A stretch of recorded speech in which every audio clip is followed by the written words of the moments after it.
Today for the Sports and Stuff podcast, we have Centennial High School basketball coach David Grace, former assistant for high school, made his way up to the Division I level and coached guys like Lonzo Ball, Zach LaVine, Saben Lee, Scottie Pippen, and that's just to name a few. Coach Grace, thank you for coming on, taking some time out of your night. How you doing? Thanks for having me, man. Just got out of practice, just got home, kissed the wife, and came in here and got the chance to speak with you, man. So I'm excited. Well, we're lucky to have you. Just wanted to kind of start it off. How's the summer been for you getting used to this new job? Because you got hired this past summer, correct? Yeah, I got hired in June, right before the Section 7 crash course and getting to know my kids and them getting to know me. And, we had a great Section 7 and a lot of fun. Got to see old faces, got back out there, got the juices flowing to be a head coach again, and to do it at a great school in Centennial. I want to thank Scott Hollibaugh, our principal, and also Adam Larson as our athletic director who hired me. And just so thankful and grateful and enjoying the season so far as the off season and enjoying substitute teaching the Coyotes. Nice. So let's just get right into it. It seems like you've been around basketball your entire life. Yes. When did the love for the game start for you?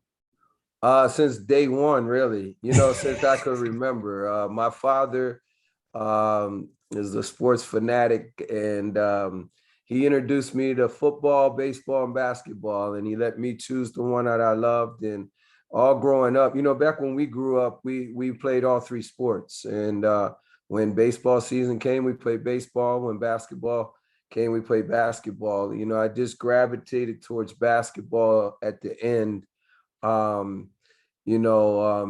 just because I just fell in love with all the things that came about it. But, from an early age, I love basketball. I remember my first pro game my father took me to, it was the Baltimore Bullets back then. Oh, wow. In Maryland. And they were playing the Milwaukee Bucks, who had Lou Alcindor, who's Kareem Abdul-Jabbar, and Oscar Robertson, who I later became friends with both. So that still blows my mind. But I just loved it back then. The Baltimore Bullets, had Earl Monroe, Wes Unseld, Elvin Hayes. I mean, they were all very good teams back then. And I don't remember half of it. I was really young, but I do remember Jabbar running up and down because he was so much taller than everybody else.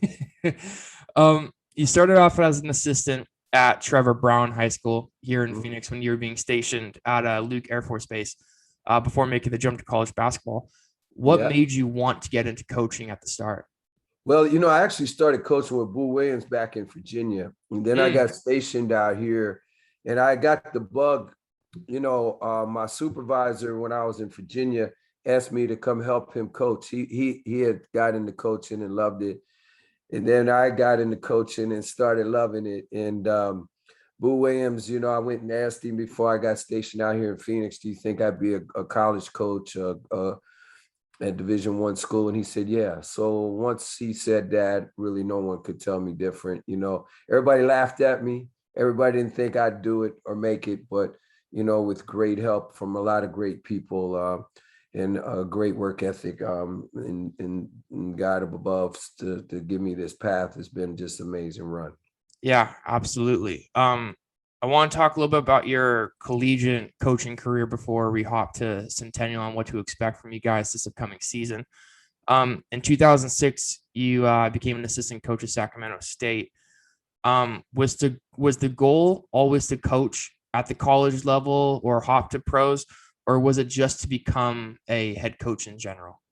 Well, in the beginning, I just fell in love with the concept of coaching, to be able to use basketball to impact kids. Yeah. And then with my military background, it was easy for me to there's a lot of similarities to both, the discipline, the long hours, the impacting of others, so that's where the love came. And then, my determination and desire, I have extreme passion to win at things. And I just worked extremely hard, and I really enjoyed coaching at Trevor Brown High School. I really enjoyed coaching at South and helped turn that program around and win a state title. And, when I went on to college, it was a dream to be a Division I college assistant and then a Division I head coach.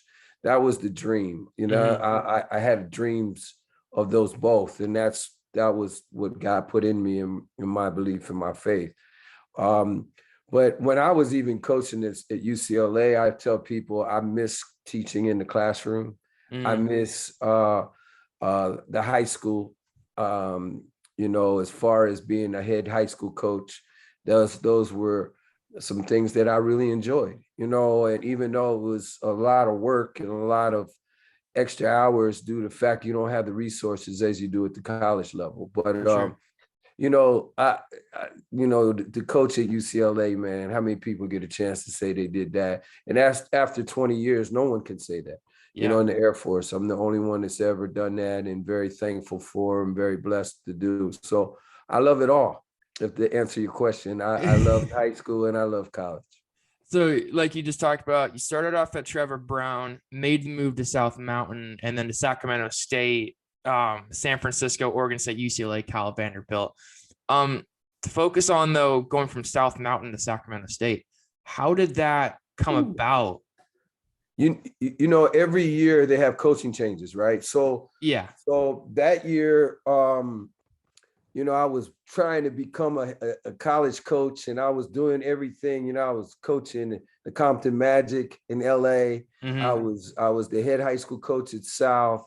I was running camps, my own David Grace camps back then. People don't realize back then in 06, when the ball was bouncing, I was trying to get a job. You know what I mean? And I didn't think I was going to get it, and then we took Precision over. We were going to make that the first prep school in Arizona, powerhouse. Now they got prep schools everywhere. We were going to do that back then, to make that a powerhouse over at Precision High School. And then out of the blue, I get a phone call from Jeff Tyler, who was with the Compton Magic at the time. He said, "Hey, Grace, man, I just got off the phone with Jerome Jenkins. He just lost assistant, and he's looking for assistant. I put in your name, and then Atope Una Emma, who runs Compton Magic, he called. And then I was close with Lute Olson at the time because Lute recruited Jared Bayless. So Lute and I became very good friends. He was like a mentor of mine as well. And Lute made a phone call to Sacramento State. I had full custody of my children, and people don't realize this, man. I was taking care of my children in full custody. I just retired from the Air Force, and I get Sacramento State. I had to take a $20,000 pay cut. Oh, wow. I remarried 2 days before I went to my wife, who's an incredible lady, coach's wife. It takes a special lady to be a coach's wife. Mm-hmm. And she takes care of the kids. And I go and sleep on the floor in the locker room because I did, what else am I going to do? So barely making it with a $20,000 pay cut. When the players ate, I snuck in and ate too, so I could eat free, barely having enough money for rent and all that, man. So people don't realize you got to take risk in life. And that was the risk I took to join the Division I ranks. And then, the rest is history. I don't think people necessarily realize how much of like a game being in that Division I lifestyle is like. It seems so intense, like sleepless nights, everything. What was one of the biggest learning lessons you learned in your time going from, Sacramento State all the way to ending at Vanderbilt before you made the jump out here? Well, what people don't really realize is most college assistant coaches are on one-year contracts. Mm, So you're always stressing, do you get another one? Do mm-hmm. you get another one? Or will your head coach get fired? Yeah. And then even sometimes your head coach gets promoted or he goes to a bigger school and he don't take you with him. Mm-hmm. See, that's your whole livelihood of being a Division I assistant coach is in the hands of the head coach. And there's times where, they say, "Oh, Gracie, you did a tremendous job. We just want to try something else." Mm, So you're on yearly contracts, and that puts a lot of stress on you as far as providing for your family. Because mm-hmm. you can make good money, obviously, but you can also lose it very, very quickly. And there's nothing that you did. You could be collateral damage, Mm-hmm. or you guys don't have a winning season. Or check this out, just like at Cal Berkeley, I was with Y. King Jones. He's in his second year. We get a new AD, and he fires him after Mm-hmm. 2 years. So guess who gets fired too? Me, because I'm on the 1 year contract, and Y. King Jones hired me. So it's a very, very. I tell coaches all the time, "Are you sure you want to do this? You sure you want to be a college coach? Because it's not all glamorous. You know what I Yeah. mean? And you're away from your family during the holidays. But there's some pluses and minuses to everything. Mm-hmm. How many people get the keys to Pauley Pavilion? How many people get called by Jamie Foxx?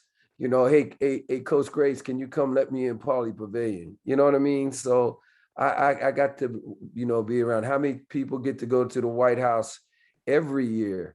Because you're Craig Robinson's assistant coach at Oregon State, and that's the brother-in-law of Obama. So you Mm-hmm. know what I mean? I got to do all those things. And so would I change it for the world? No. Yeah. It's a blessing, but it's a lot of stress. I didn't have any gray hairs before I became a Division I coach. um, when you made the jump to UCLA in 2013, that would you say that was probably your big break into getting into a high level, like high major Division I school for basketball? Well, Oregon State was a high major too. You know what I mean? Yeah, And with the Pac-12. I had a great run there with 5 years with Craig Robinson. Who's a great guy. He was the executive director of the NABC, and so I had a great run there at Oregon State. But it's prestigious to be at UCLA. It's a blue blood. Mm-hmm. And with the history of it, 11 national championships, no other school has that.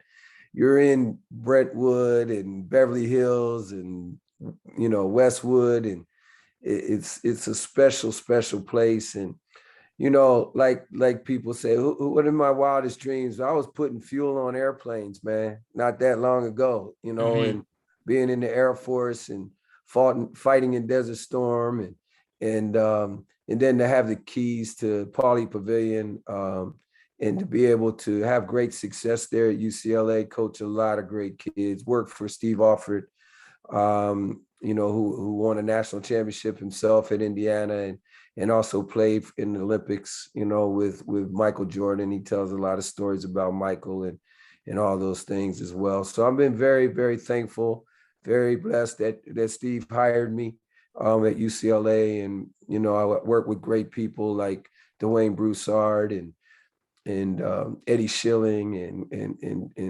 Tyus Edney and Doug Erickson, and list goes on and on and on, of how you get to meet some of the greatest of all times while you're there, and get to go spend time at the men's gym where all the best summer league games are. So Yeah. it's our summer pickup games are. So it was just a tremendous run. So yeah, UCLA was special.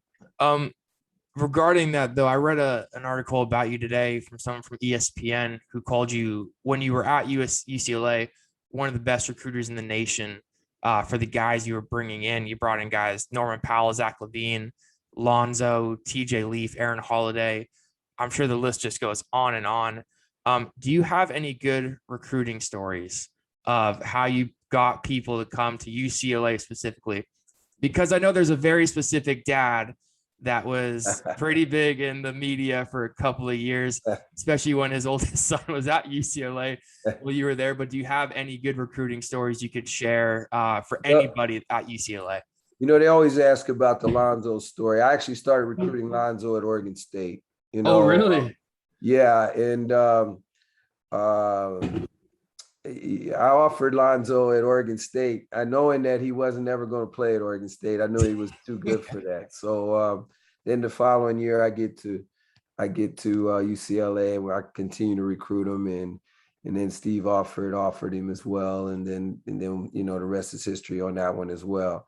I tell the story all the time. I was recruiting Kevon Looney out of Milwaukee, and I was also recruiting Jonah Bolden. And I was recruiting coordinator. We all recruit, and the head coach recruiting assistants to do, but I was recruiting coordinator. So there's a lot of pressure put on me right away, because we couldn't miss on kids at UCLA. It's a different game. They don't play around, man.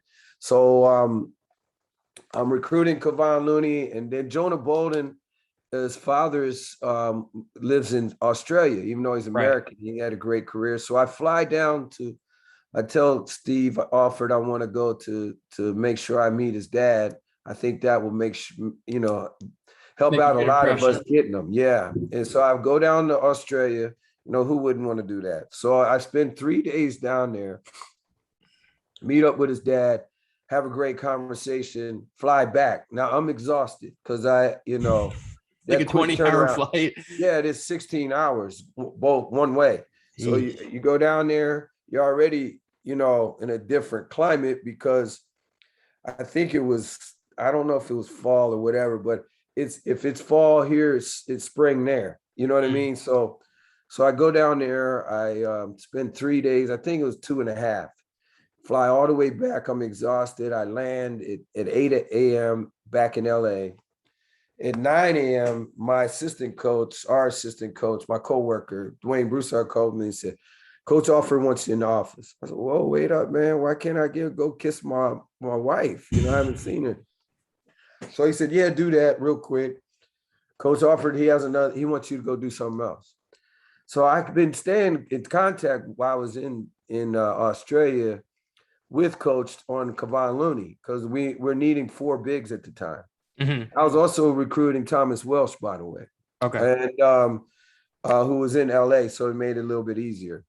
And so as soon as I get in the office, Coach Alford said, hey David, Kevon's got a 6 a.m. in the morning, that'd be the next morning workout. I said, yeah, I was telling you about that. And he said, yeah, I want you to go there.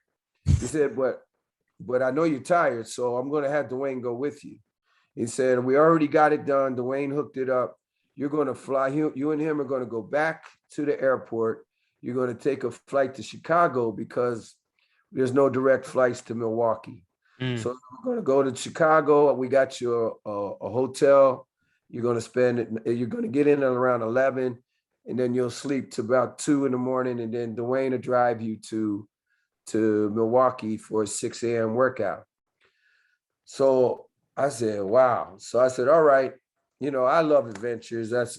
My whole life has been adventure. I have 20 years in the Air Force. So I get there. I get to Midway Airport in Chicago. We get to the hotel. I can't sleep. I don't even know what time zone I'm in. I'm that delirious. And it's dark. I don't know if it should be dark or not. So I'm in the hotel room. I am hungry though. So there was a TGIF Fridays right next door. So me and Dwayne go get something to eat. And then, we get in the car, we drive to Milwaukee, 5:30, we get there. I'm dead tired, man. And I start to put my head on the side of the door, see 2 headlights coming up. It's the head coach of the high school. So I can't go to sleep. So we go in, we entertain him. Kevon Looney comes in now. Wisconsin's head coach Bo Ryan's in there. Duke's in there. Oh, wow. Michigan State's in there. Florida's in there, and Tennessee. So I said, I'll be daggone, man. They're all in there. So that's all who we're competing against. Kevon is the top 13th kid in the country, by the way. So we go, and I'm watching Kevon walk in.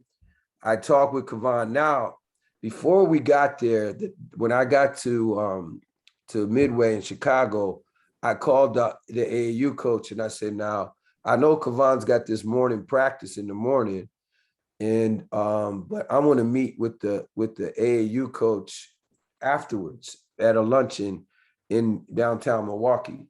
And also the guy, the director that runs the AAU program. And I want to meet up with those guys and have lunch. So I made that call already and got that done. So we go, Kevon is great. He has practice, then he has to go to class. So before Kevon got there, me and Bo Ryan I started talking to him because he's the in-state school. So I just want to make sure I occupy him so he don't get a chance to talk to Kevon, right? So, and Bo is from Chester, Pennsylvania, and I'm from Aberdeen, Maryland. So it's right down, not far from one another. So we had a lot in common. Mm-hmm. So I keep him busy. He don't get to talk to Kevon. I don't really need to talk to Kevon much because I'm already working him, right? Mm-hmm. And I talk with him for a little bit. So then we go back to another hotel. It's 9 o'clock in the morning. We say goodbye to the high school coach, work him, and talk to him, talk to the high school, the AAU coach as well, assistant coach. Then now I get to the Marriott downtown. I go in and I go to sleep, man. I'm just so tired. It's the worst tired I've ever been in my life. Yeah. And I get there but I have to get back up at 10:30. So I crashed about 9:20 by the time we got our room keys and everything. And I'm just out like a light. Then at 10:30, Dwayne Broussard knocks on the door. You got to get up, man. You got to get up. He said he was beating on the door. And that was the hardest time I've ever had to get out of a bed because I was just that tired. And he drives me to the restaurant. We go meet with the AAU coaches.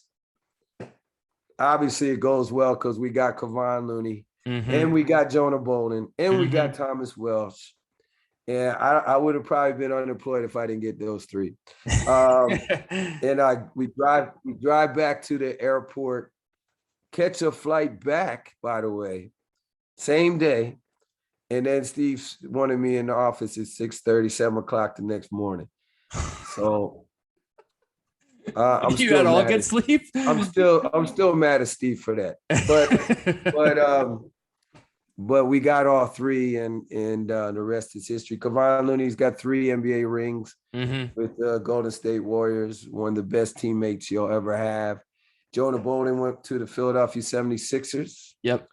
And now he's living in Vegas doing great things. And then Thomas Welsh went to the Denver Nuggets. So that's 3 NBA pros right there in your story. And Thomas is over in Japan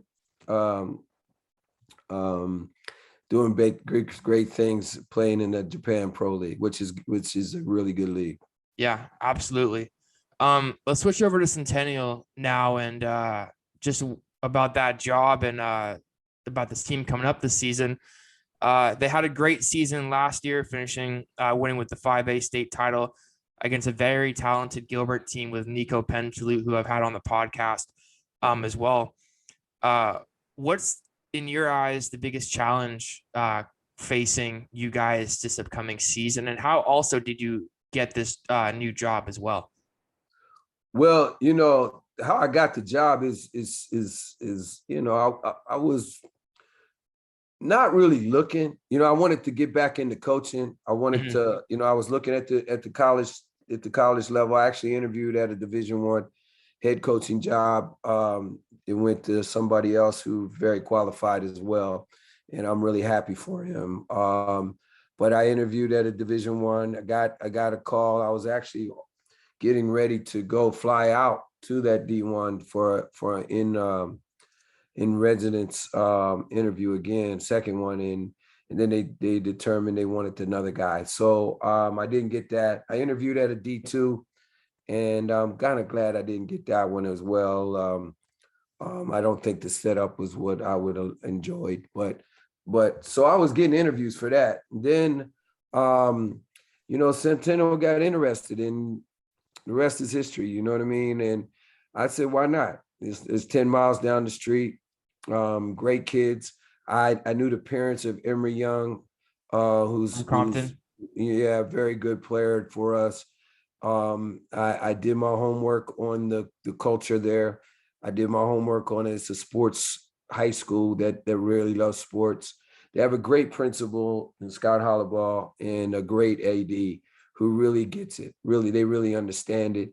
And I wouldn't have done that without it. You have to have a good administration if you're going to win it at any level, especially at the high school level. Because if they're not into basketball, they're not into sports, you're not going to win, man. It's just you need that support. And the kids feel it, and the kids will leave and stuff like that. So, really excited with the setup. They've been really great to me, and very thankful for the opportunity. I get to go and substitute, and then I don't have to worry about grades. I leave that up to the teachers. I just go to the next class. So go tell stories and tell them and give them my experiences of life and help them out, and then try to teach the subject if I understand it. But have fun doing that, and then I get to coach basketball, and that's what I love. I'm big on making a difference in other people's lives, and this gives me opportunity to do it. I told people all the time, if you're gonna hire me as a 5-year-old coach at the YMCA, I'm all about it, man. I just got to survive financially. That's all. Yeah, absolutely. One of my last questions for you before I let you go is just about your coaching style. How would you explain your coaching style? And do you think your military background, like you talked about earlier, helps you coach your players, not just to be great basketball players, but great young men, talking about discipline and like investment and intensity that you do. But yeah, just how would you explain your coaching style? And do you think your background helps you coach these young, great basketball players? Military, I'll start with that. It plays a huge role, for our discipline. I tell kids all the time, in the military, you just can't call in sick. You just can't, I'm not coming into work today, I'm sick, I'm not feeling good. You got to go see a doctor. The doctor tells you if you're going to go home or not. Yeah. So for 20 years, I went to work, man, So those things I can share with the kids that other guys or ladies who's coaching can't. They haven't experienced those things, or fighting in a real war where there's no reset button. Kids playing Fortnite, God only knows what they're playing, you know what I mean? But it's usually a war game, right? Well, I fought in a war where you get shot. It ain't no like, hit the reset button and he's all healthy again. You know what I mean? So, and taking people and going to foxhole with them. Like today, I had a couple kids get injured, not very serious, but I just said, next man up. Like if somebody got shot in the foxhole in war, we can't call, wait up, enemy. Let us heal first, then we'll fight you again. It ain't none of that. It's next man up. So, that's what we're doing. And those I get to use examples because the military is they logistically move troops to fight wars. So we in the coaching world, we move teams to play basketball game. So there's a lot of similarities to it. So I share that with them. My coaching style is up-tempo. I want to play fast, exciting basketball. We're going to change defenses. So, if you think our defenses, it'll change from game to game. The concepts will be there. My offensive schemes are been taught by the best. Yeah. I worked with Jerry Stackhouse, who came from the NBA, who had over 200 plays at Vanderbilt. And they work, you know what I mean? So Steve Offer's plays work. Steve Offer's plays work. Craig Robinson ran the Princeton offense. So I take from that, so the database in the back of this old nugget is vast, In fact, Faraji Phillips, who's at Memphis now, came to our practice, and we were just laughing and talking about how many plays we had to memorize at Vanderbilt as assistant coaches. And I said, well, I just put all those in at Centennial as well. No, I'm just joking. But we do have multiples, depending on what you want to do. on the offensive end, if you want to switch, we're fine with that. We got plays for that too. If you want to hedge, or ice teams, or drops, or whatever you want to do on your pick and roll coverage, we got stuff for all of that. We'll make you pay for that. I was telling the kids that tonight. For whatever the defense gives us, that's what we're going to take. And I got a mature group that's enjoying learning that stuff. So, yeah. Just my last question before I let you go. You have another very talented roster this year, coming off a state title. So I'm sure the confidence is big in the summer and the off-season camps you guys have been doing. What can we expect from the Centennial Coyotes this year? Well, I think a lot of people don't know. Everybody knows Emory Young, and rightfully so, because Emory's one of the top players, not only at Centennial but in the state. Mm-hmm. I think he's a Division I player. Yeah. We got Xander Kamas that came over as a transfer, who's very good. Gage Galbraith, who's playing football right now, he's not even with us. So those are three solid kids, but people don't really know about Victor Fabulou, and I hope I say his name right. I'm always bad with names, but Vic's come a long ways, and Dallin Lily has come a long ways, and then no one is even mentioning Kean Murphy, who's come a long ways as well. So there is, Michael Noonan. We can keep Zach. We can keep going down the list even more and more. Marcus Rose doing better, and DJ is playing his role and doing what he's supposed to be doing. So we are deep. I like our group. We are very humble. We understand we're state champions, but nothing is, they haven't given us the state title for this year. It's all brand new. So we're going to be very humble. We're going to take every opponent we face very seriously. Somebody asked me if you got anything circled on the calendar. Yeah, the first one. That's the only one I'm worried about, because if you worry about the other ones, you're gonna get upset. So from what they're telling me, our league, our region is the toughest in 5A, maybe toughest in the state, which we wouldn't want it any other way. So we're going to face great opponents. We got great coaches in our league, and I'm very, very excited about the opportunity to coach in it.